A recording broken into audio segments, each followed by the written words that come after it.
Good morning, and thank you for coming to the Finance Committee meeting of April 21st. We will be discussing the student services budget, and this meeting is being recorded for use at a later date. Thank you very much, and I will hand it over to Ms. Frazier. Thank you and good morning. Happy to be able to present to you this morning. Before I share my screen, will also introduce, I have a couple team members that are joining me today. Our lead supervisors are with us. Terry Quinlan, who you see a lot these days, is joining us. She is the lead supervisor of Student Safety and Health Services. Melissa Sanapi Gibson is the lead supervisor of Special Education. And Dr. Adil Naray, who will be coming in shortly, is the lead supervisor of Clinical Services and Gifted Education. So they'll be joining me here today as lead supervisors. Great. So with that, can everyone see that okay? Yes. Okay, perfect. So we will go ahead and get started. This is just to give you just an overview of our administrative team. There are 7 supervisors who work directly with me. As I introduced our lead supervisors, Terry, Adil, and Melissa. We also have Rich Marta, who is the supervisor for counseling, testing, and holistic supports. Dr. Stephanie Doyle, newly doctor, she just earned her doctorate, defended her dissertation recently, oversees special education for early intervention in grades K to 3. Beth Cavalier does grades 4 to 6, and Gwen Nardowitz is grades 7 to 9. I will say I'm grateful that we've had some really good consistency in administration in student services, and I think that that's really had a significant positive impact with that consistency. This is an overview of our team members. There's over 450 team members on the Student Services Department throughout the district, and these are our team members who serve on the Student Services Department. So you see we have everything from our school nurses, our special education staff, including our gifted staff, our social workers. As we go through the presentation, I'll highlight some of these just to point out the bolded job titles. Those are all contracted services. They are important members of our team. They provide direct services to students, but they are all contracted services. The other ones are district employees. An overview of the department budget gives you a sense of the percent of the budget overall that goes to each different area. And there's 4 categories that we look at: health services, counseling, clinical services, and special education. As I go through the presentation, I'm going to highlight expenses from each of those categories, as well as gifted within the special education. But this gives you a sense, of our overall budget. The majority of it does go to special education. On this particular chart, the gifted education budget is included within the special education number, but you can get a sense of the overall expenses. It is a total budget of $65.7 million. It's important to point out the impact of specialized services. We average around 40% of students who have some type of specialized plan. So we have about 16% of students who have an IEP. Those are students who are receiving special education supports and services. 14% of our students have GIEPs, which are students who are receiving gifted support services. And then our 504 plans are students who require accommodation based on a disability, but it doesn't rise to the level of requiring special education. So 40% of students directly have specialized plans, and the work of the department overall under student services impacts every student in the district. So we have a large reaching impact. We'll start by going through, again, I'll go through each individual department and talk specifically about each one. And you can see as we go through, the beginning will look similar with showing you the comparison of this year's budget to the proposed budget for 21-22. So we can highlight any decreases or increases. For our health services budget, this covers our department that provides health services to approximately 15,000 students. It includes students in our 10 district schools. but also 20 non-public schools. And PA school code requires the district to provide some services to non-public schools because we have a high number of non-public schools in the district. This number is quite high for us. In looking at, to give you a sense of what percent that is, based on information that we have provided to us through our transportation department, about 22% of school-age children in the district attend non-public schools. The services that we provide in the non-public schools doesn't distinguish between who's a district resident and who's just attending that school. So if it's a non-public school that falls within district bounds, we support all of the students that attend there. Another really important responsibility, our health services team, our staff nurses, our certified school nurses play a critical role on our team. They support with our 504 plans, our emergency care plans. They support with our IEP and our 504 teams.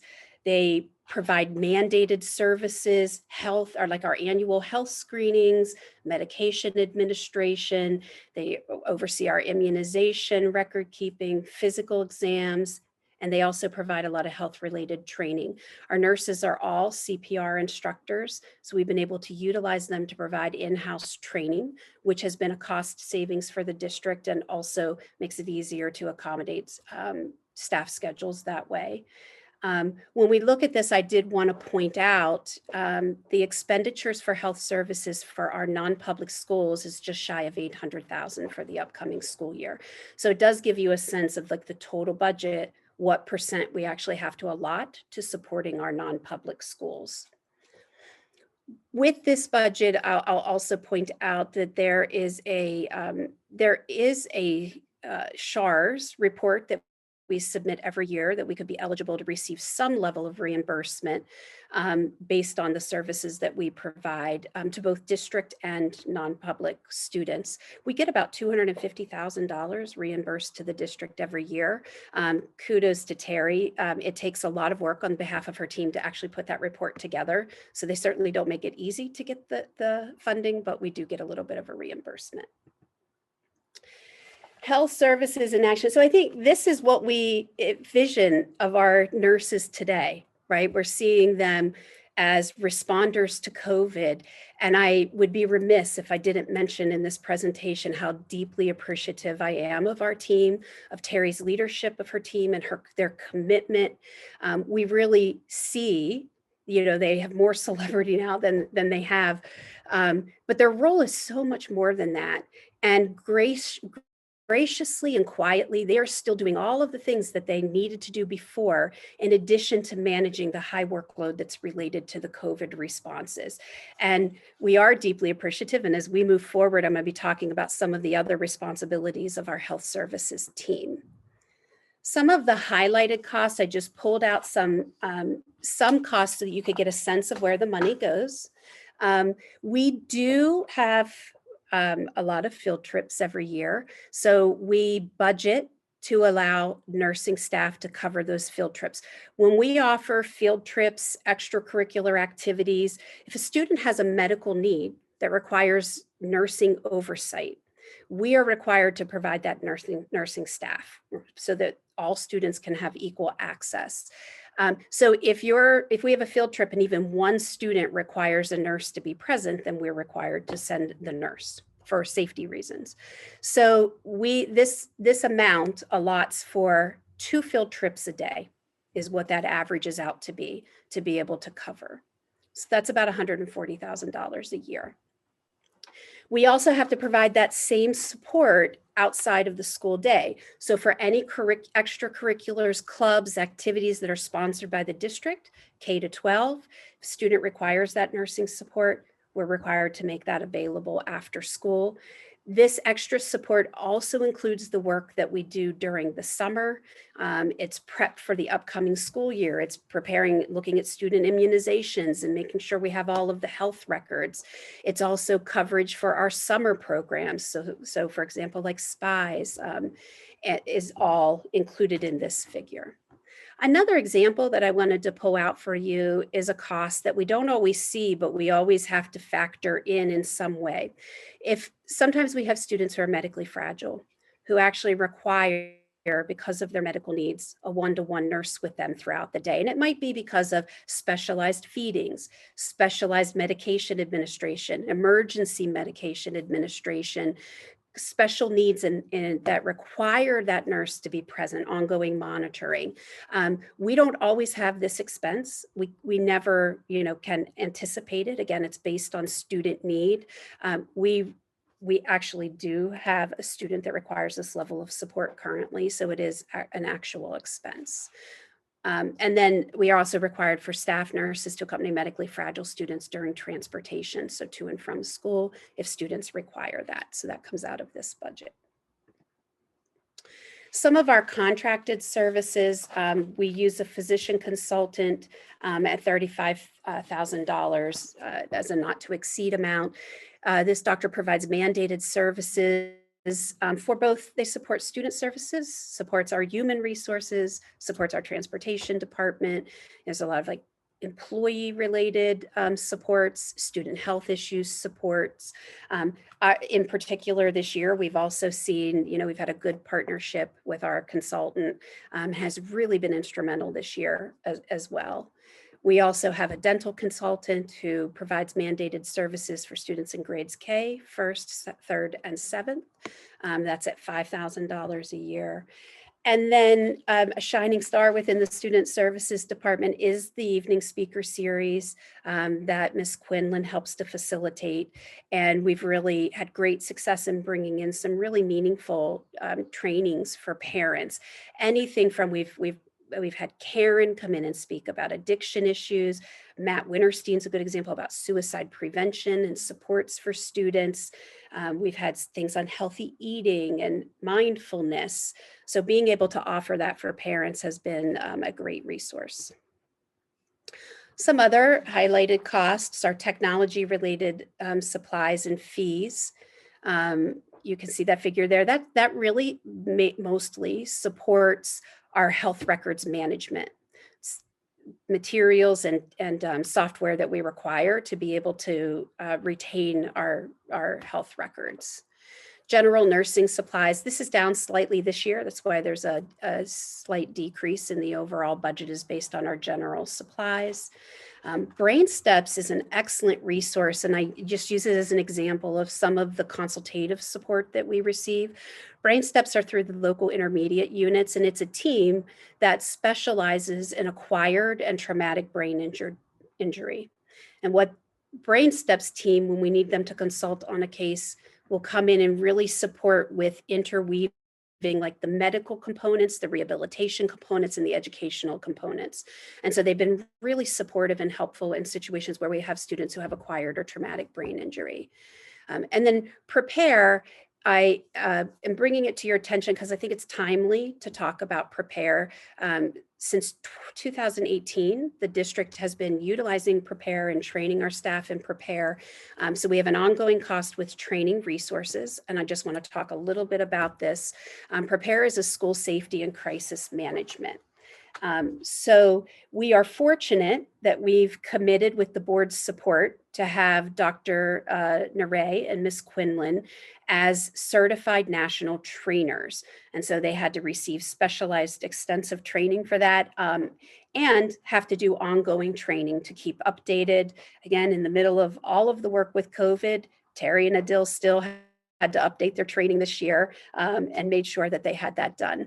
The Prepare model is based on the National Association of School Psychologists. It's a research-based curriculum to really provide resources and planning support for school staff when dealing with crisis.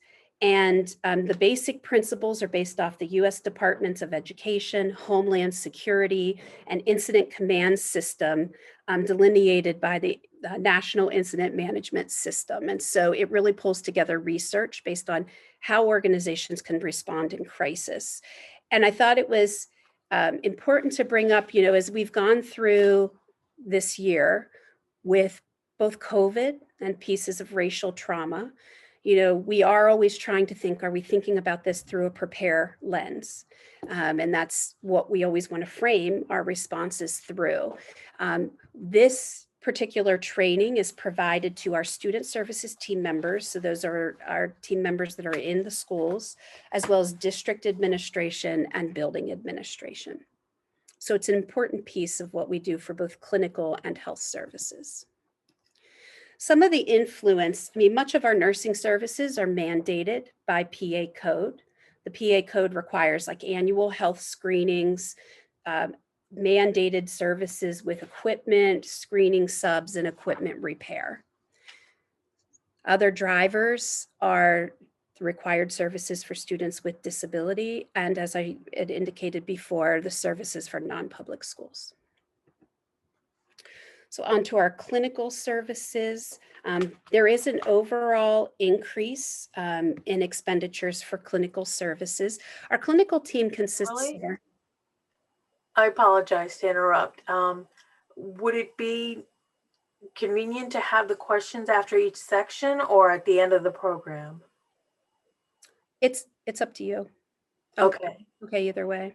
Okay. Since we just finished health services, does anyone have any questions about health services? I don't. Kimberly, this is Ben. I just have a clarification question about the health services we provide. So forgive me, I'm trying to get like a private school student in Lower Merion Township. We have to provide, we don't provide services for a Radnor resident who comes to a Lower Merion private school. Yes, or we do provide health services to that person. We do. Yep, we do. So the inverse, though, if a Lower Merion student resident goes to a school in private school in Radnor, the Radnor school district is responsible for that health service. That's how that works? That's correct. Okay.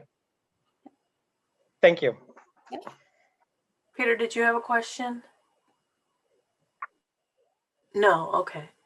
Thank you. Actually, I have a quick question. Lucy? Back on the slide about the, with 60% of the students are general education, 16% with IEP.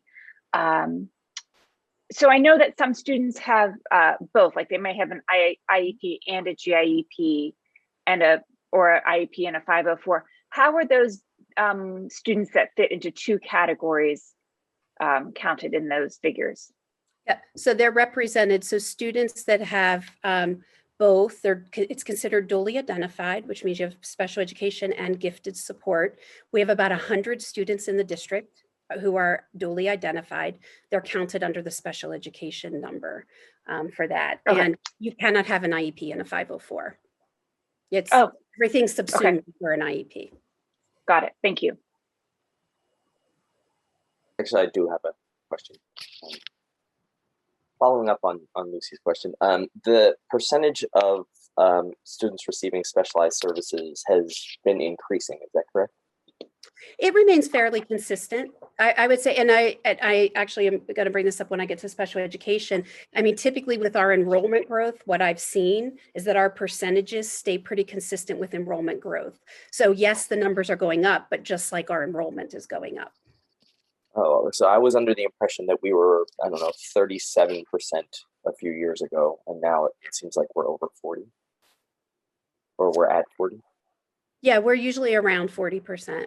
Okay. I apologize, I don't recall year to year. I believe it might have been 41% last year, so it fluctuates slightly. Got it. Special education is around what, 13%? Around 16. 16. Yep. Mm-hmm. Thank you. Okay, are there any questions from the public? I don't see, let's see. I don't see any. Okay, thank you. Okay. We can move on. Thank you, Kimberly. Sure. And so our clinical team consists of our school psychologists, our school social workers, and our mental health counselors. They serve a really critical role in supporting our students and sometimes in crisis also our staff. They provide crisis intervention support, When students are in crisis and they require a risk assessment, or if we require threat assessments, our clinical team is a lead role in that. They receive extensive training to be able to support those needs. They participate in team meetings and serve as leaders in those. School age transition team, our student assistance programs, our achievement teams, our IPGAP 504. They provide those critical team members in those.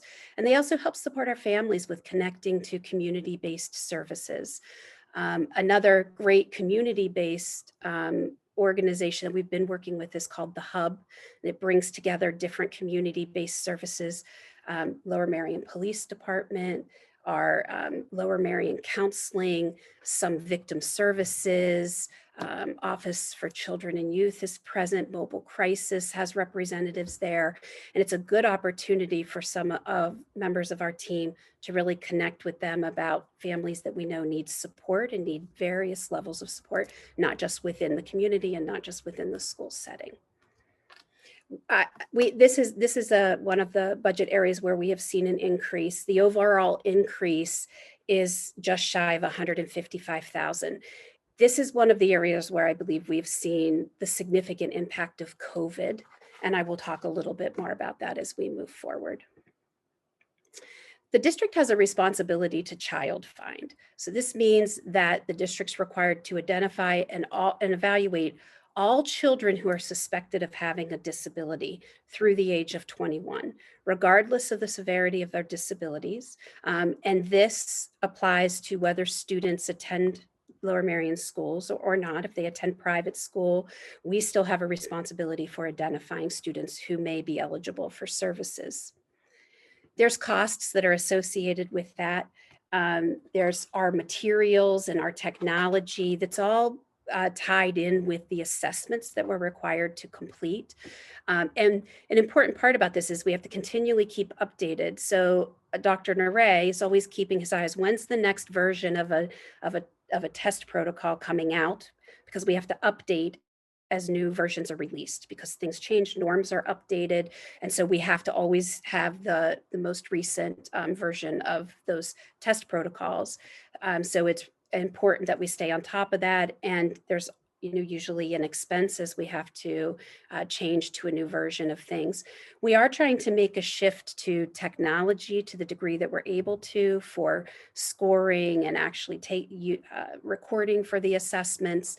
And so this number has shifted where the materials has decreased a little bit and the technology is increasing. But this is an area where we have to keep updated and continually replenish. Specialized evaluations, I wanted to also point this out, it's almost $29,000 that we allot for this. This includes areas where if we have students who are demonstrating needs, where we feel we need to look more deeply in a really specialized area, we might require a specialized evaluator to be able to support with that. Some examples are if we need to do a bilingual evaluation. So then we would need to work with the IUs to identify and support with a bilingual evaluation. Another example may be a psychiatric evaluation if we have concerns that are significantly impacting a child within the school setting. And then there's also an evaluation program through CCIU that's called the Attend.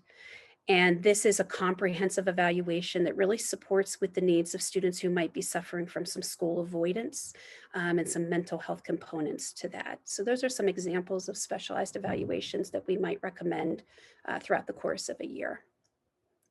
Some additional highlighted costs, and these are some of the high costs within the budget. Additional psychological time. This is for additional support to complete our evaluations. To give you a sense, and again, I indicated that we definitely see the impact of COVID. When we were, and that impact is going to continue to follow us forward. We see an increase, and we have seen an increase over the year in the number of parent requests for evaluations, the number of team referrals for evaluations. We also know that we have to, with this additional psych services, The district's responsible for child find, so we have to evaluate for those initials. But when students are eligible and receiving special education services, they are entitled, we're required to reevaluate. So to complete a reevaluation every 3 years at a minimum. And so that's a required part of the process that also adds to the work demand for our school psychologists. And so that's an important piece of what our budget is. And we often need additional time to be able to support that workload. Our school psychologists and our related service providers who serve as leads on the evaluation team are 10-month employees. So any work that we complete over the summer is additional time beyond their salary. And we do try, to the degree that we're able, to capitalize on our summertime so that we can meet the demands that are required. To give an example of why that's important, universal screening alone adds about 100 to 120 evaluations per year, in addition to all of the other evaluations. And to give you a sense of it, to date, to the end of March, we completed over 640 evaluations this school year, and we have over 300 pending and in process right now. So it gives you a sense of the amount. Additional contracted services for psych support very similarly. I've discussed contracts with the board for providing that additional support as we need it for the evaluation process. Mental health therapists, we have a full-time mental health therapist in each of our high schools. They are contracted services through the Lincoln Center. They provide critical support for our secondary students with crisis intervention, really serving as a key member of our SAP teams and providing support for students as needed.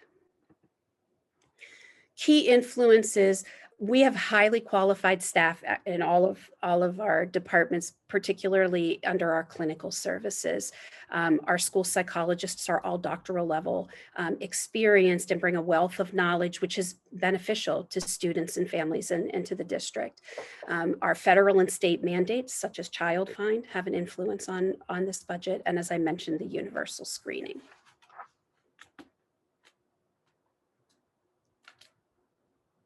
Thank you. Are there any questions on clinical services?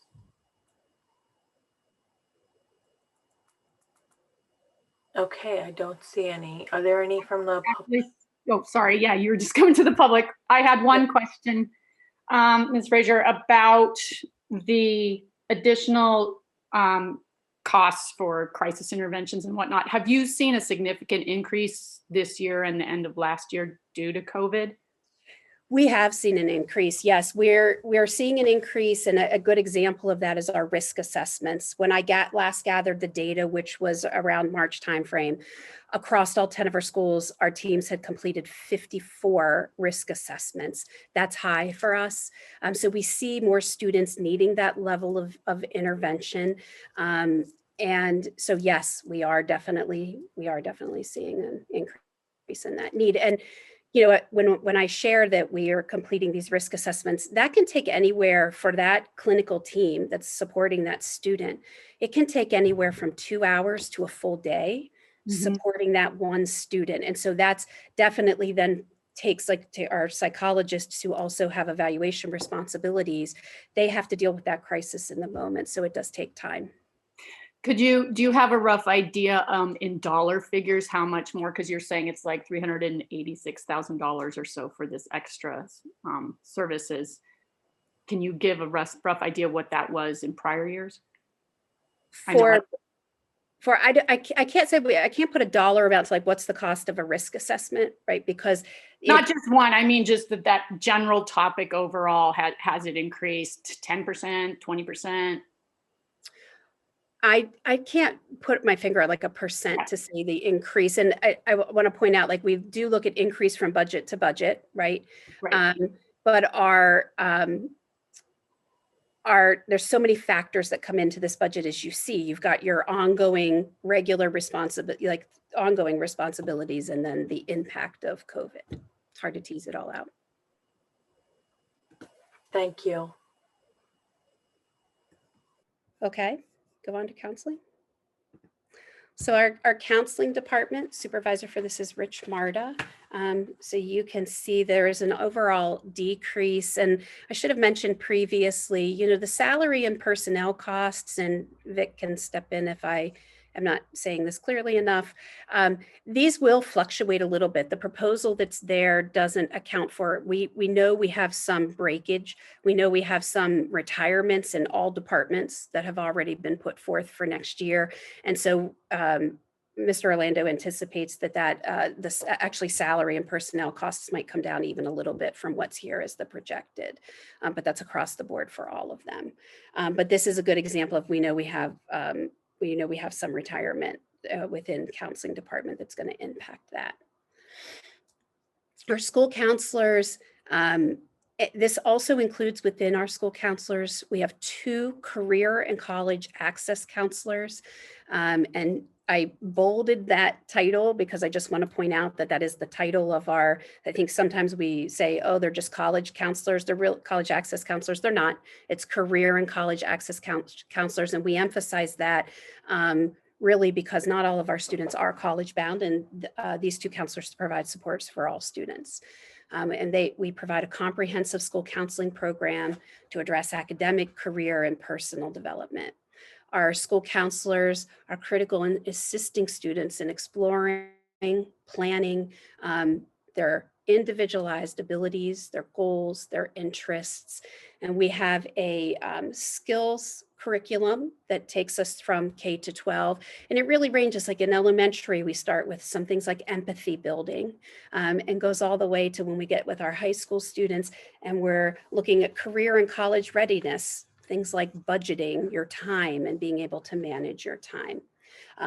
The curriculum and the work that we do is all guided by the American School Counseling Association and the Pennsylvania School Counseling Association standards.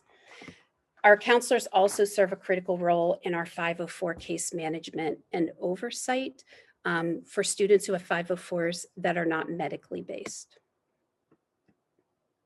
It's just some highlighted costs, professional and technical services. Because of the testing that we offer within the district, PSATs, AP testing, the universal screening, there are some costs that are associated with that. So I gave you the cost that it takes for the district to provide that.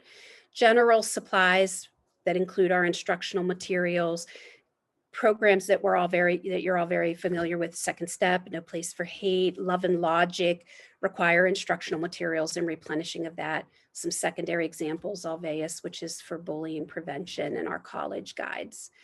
Naviance is an example of a technology-related supply that allows us to, that allows students are provided individual accounts and allows them to track their progress as they move towards graduation. There's a lot of great resources within Naviance, including an up to application to universities and colleges.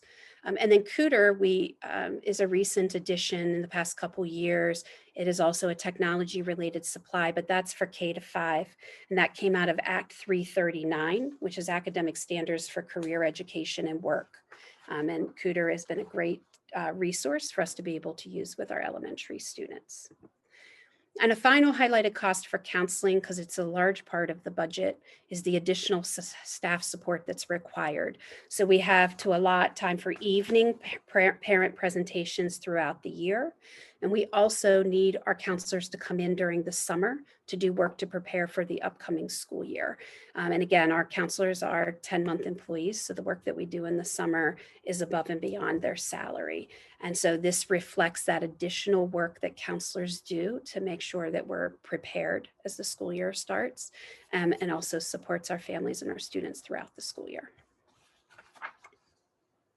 Questions? Thank you. Questions, anyone? Cheryl, do you have a question? Yeah, just one. I just was going to clarify. I'm assuming that PSSAs and Keystones were included in that $40,000 some odd dollar figure for testing. Well, we don't have a cost associated with administering those. Those are a state mandated assessment. Okay, so there's no postage or anything like that? That's not included in that figure. That figure looks at, that I shared with you, is about scoring, so that we have to send some things away to be scored. We have to pay annual fees for some of those that I referenced. And so that's what's included in that figure. Mm-hmm. Okay. Can I ask a question? Actually, was there a cost related to providing the SAT to seniors this year? And has there been thought on whether that's something that will continue to happen every year, or was this just a sort of COVID related anomaly? Because I know we give it anyway. Yeah, I apologize, Lucy. Well, we serve as a testing site, so it's not us administering, right? We serve as a testing site, so students don't actually even have to be a Lower Merion student to be able to sign up for our testing sites. Lucy, I'll have to go back and double check because I apologize. Off the top of my head, I don't recall if we had a cost for that, but I will find out an email. Great, thank you. I apologize that I don't. I know. Yeah, please, it was Alexis. Not a cost. It was a pass through. So the budget was, so we had a contract that the board did approve, but then we refunded the money. It didn't cost the district any money, but we had to have the budget approved by the board. Then we collected the funds from the students and then paid that bill. So there was not a cost associated with that administration. I'm Great, sorry, I'm thank having you. difficulty hearing that. Did everybody else hear that? Okay. Thank you, Alexis. No, I didn't hear some of what Alexis said. was- Could you repeat it, Kim? Yeah, Yes, just because of the recording. Yes, there was no cost associated to the district for the administration of SATs this year. That's the bottom line. Thank you. Okay, to go on, Suba, for gifted. Yes, please. Okay, so our gifted education budget. Our gifted education is mandated by school code. They're actually, while at the federal level, the government acknowledges that there are students that are gifted and require specialized services. There is no federal mandate. There's no federal regulations or policies that guide what states do. So each state determines how they want to handle gifted education. And so PA school code is actually what drives gifted education. I will also share, it's important to acknowledge that Pennsylvania has one of the most aggressive approaches to gifted education. And it is interesting, even eligibility varies state by state. So the criteria that it takes to be eligible in one state is different than in another state. So it is important to just know that Pennsylvania is the one that actually determines how gifted services should look and what's required of districts in terms of provision of services. And gifted services are programs, services that are intended for the identification and evaluation of each of gifted students, and also the provision of those services based on the unique needs of the student, not just the fact that they're identified as gifted. It's intended to enable our gifted students to participate in enrichment programs, acceleration if appropriate, and receive services according to their talents. We do have around 1,100 gifted students currently. And as I had mentioned before, we have about 100 students who are duly identified. It is also important to point out that there is no funding provided for gifted education services outside of local resources. So we don't get any subsidies for gifted education. Some highlighted costs. Technology-related resources are important. This could be things that individual students need to be able to enhance their learning in an area of strength, to some resources that our gifted teachers use for curriculum development and instructional resources that they might use. And I pulled out to identify, we are still working through the findings of the program evaluation. If you recall, back when we initiated this, we had a 5-year roadmap for how we were going to address all of the components of the program evaluation. Of course, like many other things, COVID has slowed us a little, but has not slowed our resolve. And Dr. Naray and I are still planning out as we move forward how we address those recommendations. As we're moving forward, the majority of the work is really going to be focusing on curricular development, looking at curricular resources, creating some curriculum. And we've talked previously about talent development in grades K-2 is a really important piece of this work. And really being able, that idea of talent development means every student in K-2 gets those talent development opportunities. and allows for, it addresses an equity piece. So we're looking forward to working on developing that curriculum and working with our teachers, curriculum writing happening as we're moving forward in grades K to 8. And I also wanted to highlight the Gifted Consortium. This is through Chester County Intermediate Unit. We have belonged for the past couple of years. We get excellent resources from belonging to the consortium. We have the ability to provide some specialized training. It's allowed us to bring in some speakers for our gifted support teachers. And so it really has been a great resource for us in gifted education. So, but would you like me to do special education or pause? And unless anyone has any questions, I think we can go on to special education and discuss that. Thank you. Sure. So as I mentioned at the beginning, the largest portion of our department's budget is special education. And you can see that there is an increase as we're moving forward into the proposed coming up. These figures, the next school year, these figures do not include the gifted education. So for this portion, I pulled them out so that you could see specifically what's about special education, which is students with disabilities, and separate from that are the gifted education costs. Some of the key things that drive our costs in special education is, again, highly qualified staff. And I am grateful. We also have good longevity with our staff. And so we have staff that really stay for the length of their career here. And we're appreciative to have highly qualified staff, related service providers, our paraprofessional support. And we have mandates that I'll talk about that also drive the cost that I will talk with you a little bit about as we move forward.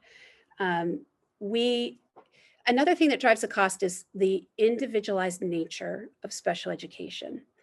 Teams are really required to plan a program and supports and services that meet the individualized needs of every student. And so we can't predict what that might look like. And for a given student, that might change throughout the course of a year. And IDEA is very clear that cost cannot be a factor. Districts are responsible for ensuring that students are able to make meaningful progress towards their goals and that they are able to access their education. And so the individualized nature of it also certainly has an impact on the budget. And to give you a sense too, so we're required in multiple ways to report our expenditures related to special education. And there is one report that breaks it down by cost category. And the one cost category is, and they do it by range. So it'd be like, 1 to 25,000. I'm giving you a range. And the one range is 50, like just shy of 52,000 to 77,000. That particular cost category increased for us by 20% in 1 year. So from last year to this year, students that fell into that cost category, which is a minimum of $55,000 per year for their cost for their education, increased by 20%. And so that's a significant impact on the budget, and that's all based on student need. We do have a commitment to meaningful inclusion within the district, and I just want to point out, because there are costs that come along with this. And these figures really do highlight the highly inclusive nature of our district. So you can see Lower Marion is in red, the state is in the other box with the diagonal lines. This is data from the 1920 school year, where 67.3% of our students are included at the itinerant level. That means that students with disabilities, 67% of them spend the majority of their time in regular education. That requires supports and services to be able to support them. That number has actually increased this year. We're at 68.4% of students included in the general education setting. Another important one is the placed out of district. We are consistently around 3%. It's 3.2% in the 1920 school year. We're presently at 2.6%.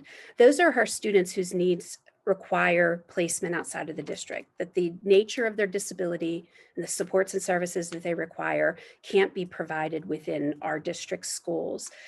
But that's a number we're really proud of, and it shows the development of programming that we have, that such a low number of students, and here this year it's 40 that require that out of district placement.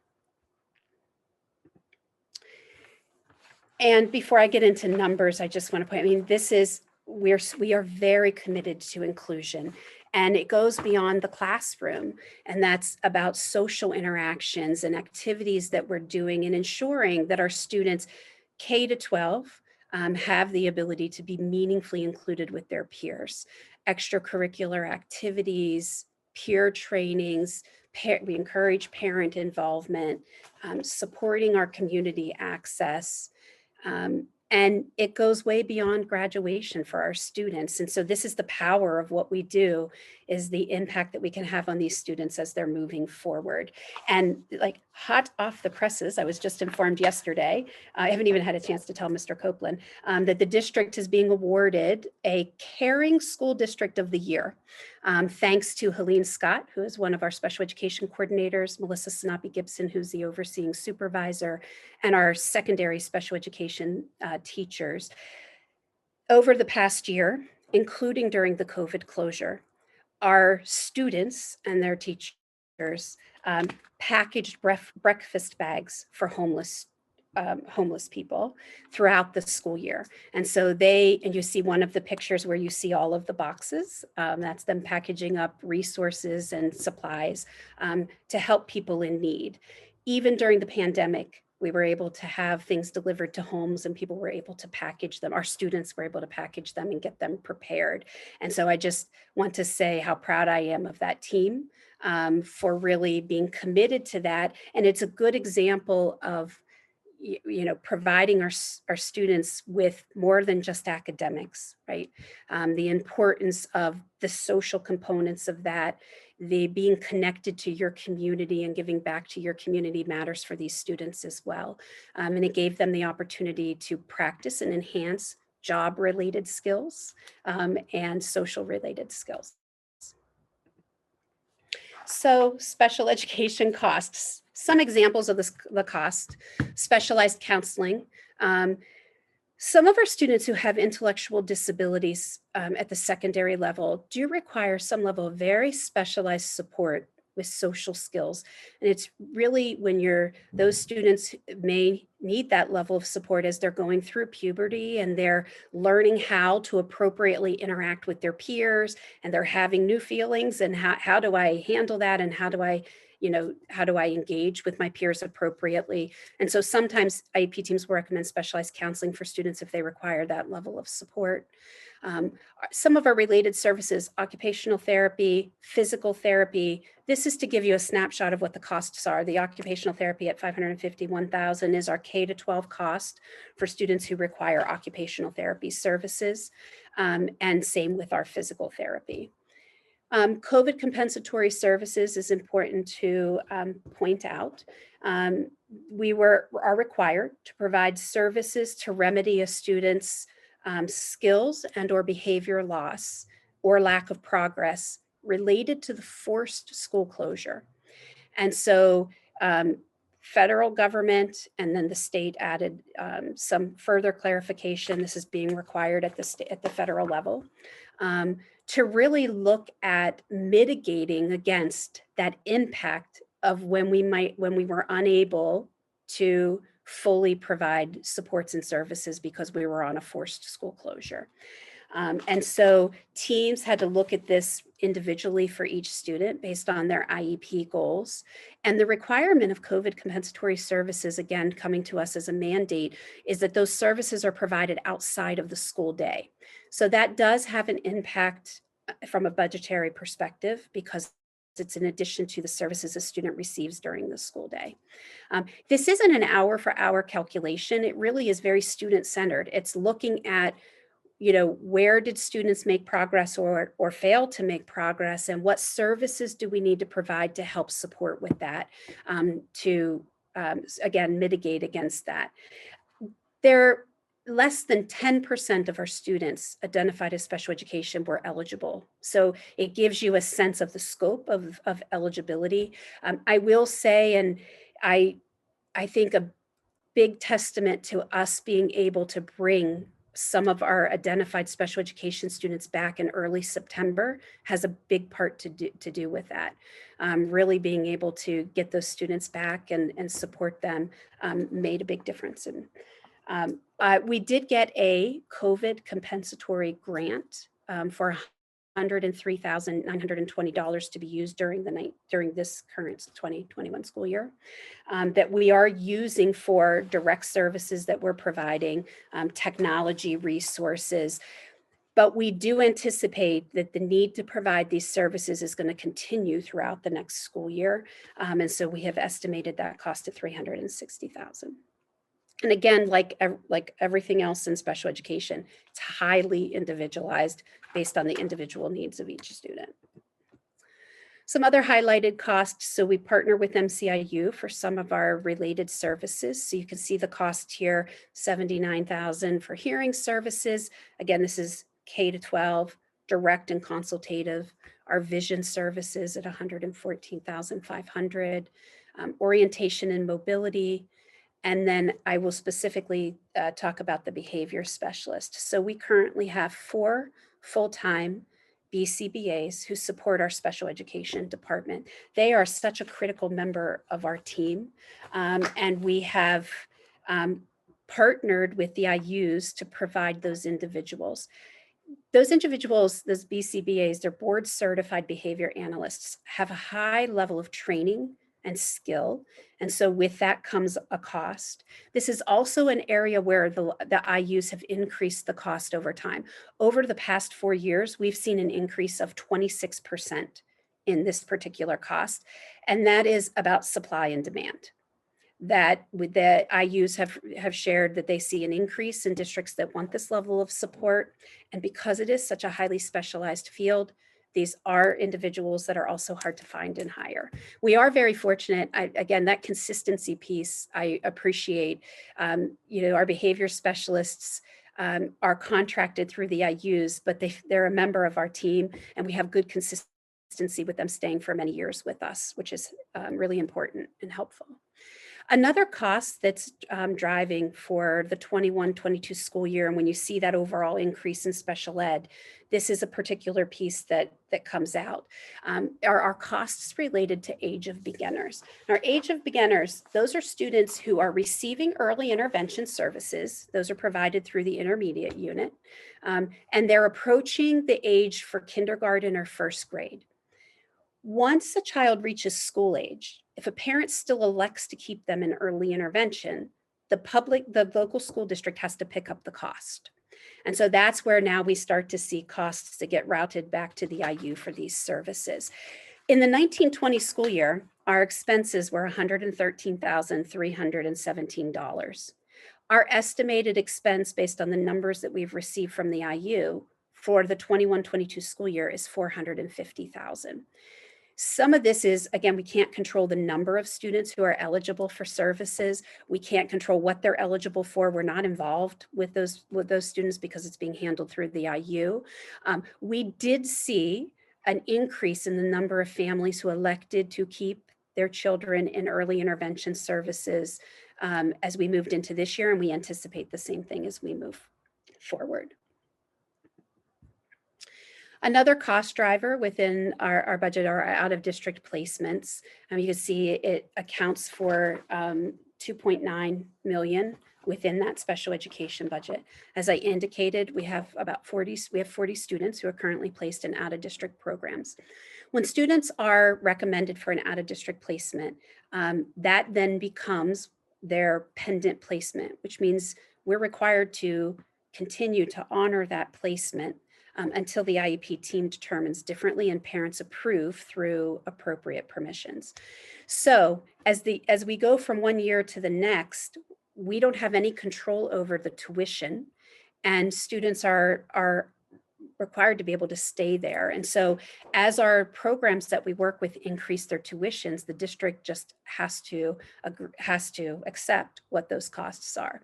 Over time, I've seen about a 3 to 5% increase per year. So what I wanted to do is share with you so you can see the slight difference in some of our programs that we use. Is just a snapshot of some of the programs that we use, and you can see the increases. Even if you have on the low end a 3% increase, and it's an additional, let's say it's an additional $2,000 per student. Based on these numbers, you can see that that's without us doing anything other than the students moving forward to the next year. We have an increase in cost, and that happens every year. So we definitely have to factor that in. I do also want to point out that within what you're looking at here, this is base tuition only. This doesn't include potentially any additional ESY services. It doesn't include if a student needs a one-to-one. That cost is usually around $30,000 to $35,000 separate on top of what this tuition is. And again, same thing, if those costs go up, the district has to agree and support that. And then also any specialized transportation is not factored in here. And you can see the cost ranges. It depends on like the level of support and the intensity of the programming. But you do see we definitely have multiple schools that are like 6 figures just for the base tuition. We have other expenses that aren't controlled. I just highlighted, 2 really important ones, age of beginners and our out of district placement, our tuition costs, but other things that are not controlled. Homebound services, if it's medically required for a student to receive homebound services, we're obligated to provide that. So we budget every year to accommodate for that. We can't predict in advance, obviously, what medical needs are going to come up. Day treatment facilities, so we have to pick up the educational portion of mental health placements. And again, we don't know at any given time how many students are going to require that support. Adjudicated placements you see as well. Charter schools in particular, I'll just highlight. We typically, for special education, and this is, just to be clear, I'm not including regular education in my numbers. What we're talking about here today is our special education students. We historically average around 12 to 13 students each year in a charter school. And the majority of those are cyber charter school. There are a couple brick and mortar that we've seen over the years, but the large percent of the students are in cyber charter schools. Each student is charged at a set rate for the district based on our per expenditure. So for us, we estimate that that's $55,000 per student. We did see an increase for the 2021 school year. Presently, we have 27, at its peak, we had 27 special education students in charter schools that the district was funding. We have already seen some of those students start to return.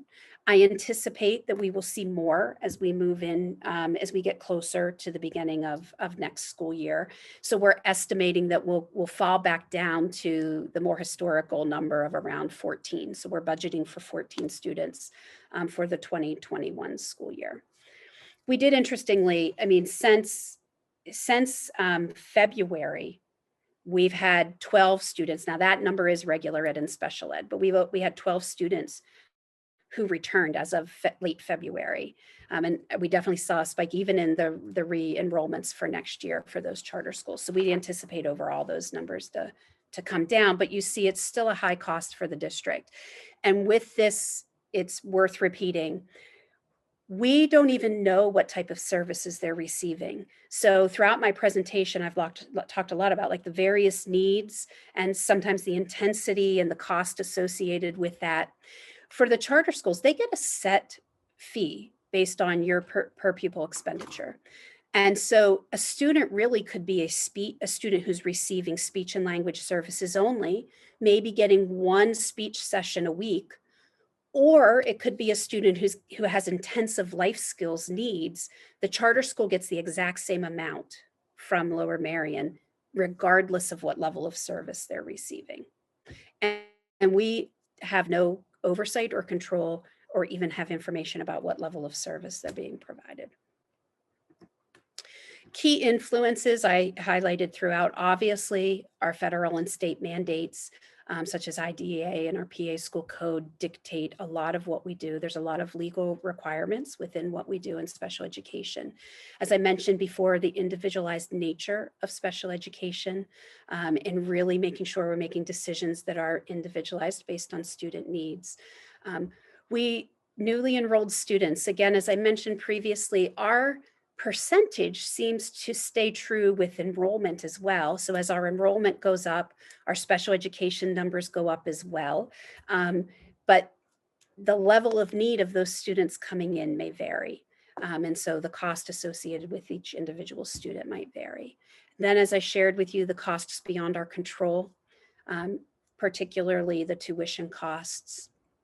And then to point out also that special education is often referred to as an unfunded mandate. And the expenses that are necessary to meet students' needs really do far exceed what the federal and state subsidies equate to. We get IDEA federal funds at about 1.5 million is what we're projected to get for the 21-22 school year. So that's 1.5 million. And I'll go back and remember, we're talking about, $50 million. And let me give you the exact number so I don't misspeak. $53 million for the special education budget. We get 1.5 million from IDEA funds. The state subsidy is around 3.4 million. And so those are subsidies that are provided to the district. We also do access, which is medical assistance. We get reimbursement through that. There is a lot that has to happen for us to be able to do that to justify expenses. We get just shy of about $1 million in reimbursements each year through our access billing. But those things indicated, and small things in addition to that, but that's not even 25% of our overall cost for special education is subsidized by federal and state. So I just think it's worth highlighting that. But again, it's largely considered like an unfunded mandate is the term that's used. The majority of this is then picked up by local funds. Okay. Thank you so much for that great presentation. Does anyone have any questions on the special education or GIEP?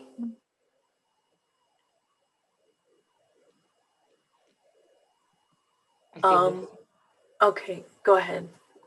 Denise, go ahead and. Okay, I'm sorry. Ms. Klein? Yes, I wanted to ask about the early intervention piece, because I noticed that part of the budget increased quite a bit.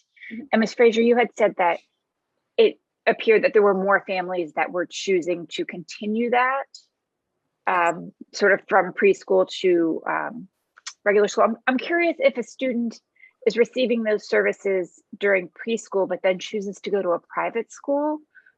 Is that covered still by us? Or is that covered through the private school? Yeah, you think about it like your early intervention is one piece, school age services is another. So that once you make that transition to school age, if parents elect to go into private school, then the district's not responsible for that. Then they bear the responsibility for whatever supports and services they're providing. But we have a really extensive, so that number, I mean, it's a lot of students that we're talking about. Stephanie Doyle is our supervisor of special education. She does early intervention K-3. And so once we know who those students are and those families, we have a really extensive transition process to be able to bring those students in and offer supports and services so that when they start with us in September, if parents elect to do that, then everything is in place, often including the requirement to do an evaluation. Thank you. And when we talk about charter schools, these are kids that are going to cyber charter schools or also to brick and mortar? The majority, yes, the large percentage of that is cyber charter schools. We have in special education, we have a very, very low number we have one in a brick and mortar, to be direct. And the rest are all cyber. Okay, because students can go to charter schools that are not within their own school district. Correct. Like a brick and mortar one. Got it. Okay. Correct. Yep. Thank you. That's correct. Mr. Dre? Couldn't hear you, Denise. Sorry, Mr. Driscoll. Okay. Thank you again. I'm sorry, Ms. Frazier, I'm going to ask you to repeat what you said Monday, but because Vic had given us the bigger budget and you did mention it, that we're not getting much for state increases year over year, but as our enrollment has increased, our requirements to provide special education have increased. And so I don't have the number, but my recollection, Vic, and I mean, if you don't have it, we're only going to see maybe a $300,000 increase from state aid, plus or minus. I see Vic is thinking about it, of what we might see, but we're going to see a much bigger, your budget is asking for more, you need more money because you have more services, and therefore the local effort must pick up the difference. Is that really where you said Monday night, just to kind of recap that? Yeah, I that's don't know, Vic, if I correct. got the number about right, about 300,000 more plus or minus. You don't have to. Yeah, I think with some additional IDA funding and a little bit of state funding, it's probably around that. But yeah, you're correct. The bulk of these funding comes from the local taxpayers for special ed. That's just the way it's been historically. It's been this way a long time. Like years. It's been that way for years. And forgive me, I mean, and Vic, you can answer this. I won't put, but like but we have taken the exception in years sometimes for special education for Act 1. We have not done that, I don't think in the last 2 years. Maybe we're definitely not doing it for this budget coming up for 21-22. Correct. So in the past, correct, we have taken the Act 1 exception for special ed. We haven't taken any exceptions in the last 5 years, actually. Okay. Going back to some, I guess, was that 17-18 budget? So we have not been using that since that time. And that's why the local effort for these services is where it comes from. Correct. Okay, thank you, guys. Mr. Lee? Thank you. I just have a couple process questions. You showed that list of outside schools and the associated tuitions. I was just curious, who decide? Presumably, there's some overlap in services provided by the various approved outside placement schools. Who decides what school a student will go to? Like, how does that placement process get determined? Yes. So if a school-based IEP team, which includes the parents or guardians as part of that, but if a district, an in-district student, if the team reaches a point where they say, this student's programming needs exceeds what we can provide here, then the team, and this is really with the guidance of the special ed supervisor, we'll talk about potential options for schools. And each school has its own kind of specialty. Some schools only will accept students who have autism. Some are more mental health based and really are looking at students who have emotional needs. So each school has like programs that they specialize in. And so we'll talk about potential options. This is where like our administrative team, their experience and their partnership with local schools and knowing the program developments within those schools. We'll make referrals to programs that might be a good fit. Those programs then have to go through an admissions process, and they look really trying to determine, can we meet the needs of this student? And can we offer an appropriate education? As part of that process, parents and guardians and the student are invited out for a tour. Sometimes they call it an intake meeting. So they get to meet the team, see the environment. Once then a child is offered admittance into one of those programs, then we have paperwork we have to do to notify parents, this is what we recommend as the school for placement, and then parents have to respond to that through a notice of recommended placement. So it's really done, Peter, in partnership with families and really, again, looking at what those schools can offer in terms of supports. Okay, great, thank you. One other, so you mentioned that the rate of students receiving specialized services has been fairly stable. Does that mean that kids are entering our district with an IEP and then they keep the IEP throughout? Or is the rate, I mean, presumably there are some kids who are getting identified after they've been here for a while. And if our rate's staying stable, that also means some kids are exiting the IEP process? Because so is, do you have a Can be sense of all- like what percent of kids are identified and then what percent of kids exit? I don't have that. I don't have that number memorized, so I apologize. It's certainly something that I could look at to provide. What I'd say, Peter, is like we have some students who enter as special education. I'd say that percent of the percent of students who enroll requiring special ed tends to fall in line with our overall enrollment growth. And yes, we do see students who exit. We see students who've been with us and now newly require special education services. So all of those scenarios happen. And we certainly have students who are exited every year who no longer need the services. Okay, great. Thank you. Okay, Sue, do you want me to go into public comment or do you have any questions? I do have a couple of questions. On the slide that had the pie chart with Lower Merion compared to the state, how can you describe how that works again? The 67%? Yeah, so it's based on, so under federal regulations, under IDEA, we have a responsibility for least restrictive environment, which means students with disabilities are to be included with their general education peers to the extent that is the extent possible. We have to be a responsibility to ensure meaningful progress. So that doesn't mean 100% inclusion, but it means what's appropriate for each individual student.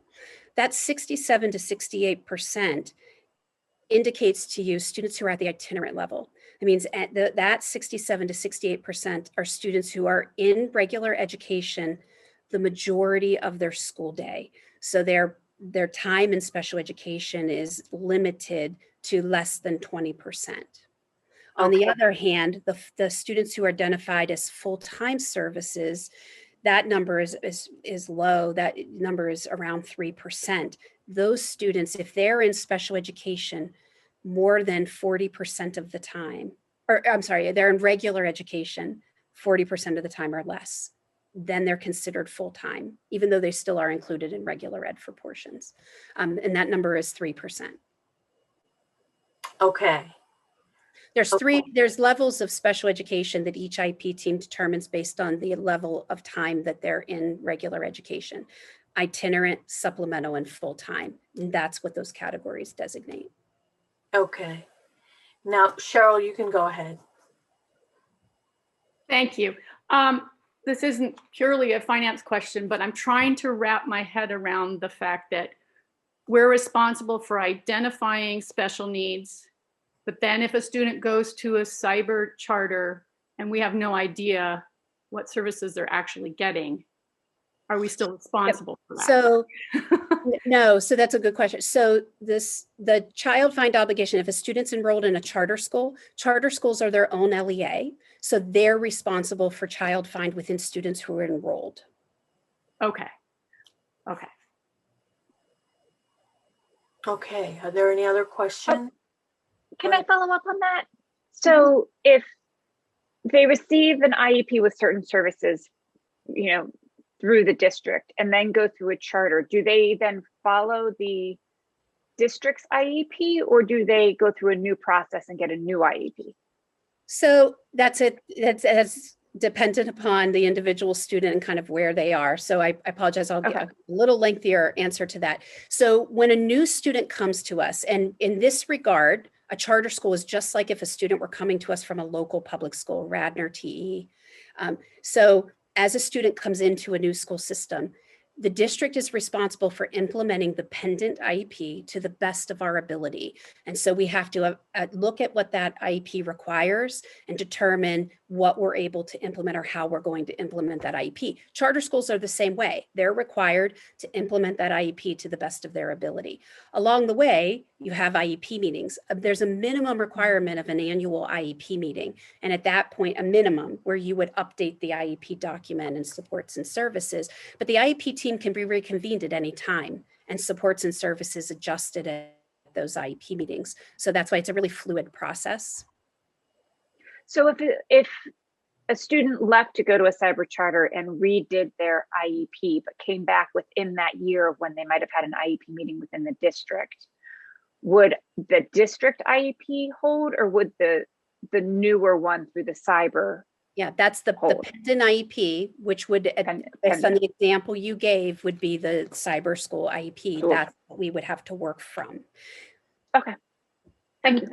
But then if the parent was not satisfied with the cyber school and that's the reason they were coming back, they could then request a new IEP Well, evaluation. what we would do is we would hold an IEP meeting so that the team could look at what's all the updated data, what's the information that we have from the cyber school, get parent input, and then develop an IEP based on all of that information. New one. Okay. This is so Complicated. detailed. I admire that you can keep up with it all. Are there any other questions? No. Okay. Well, thank you for the presentation. Thank you for the detail. This is a very large area of our school, and we appreciate everyone's efforts to keep our students well educated and well taken care of. Thank you. Thank you. And I think that our next meeting is April 28th at 8:30 a.m. A Zoom invite will be sent out to the board, and I think it's already going to be listed in board docs. And we will see you then. Thank you.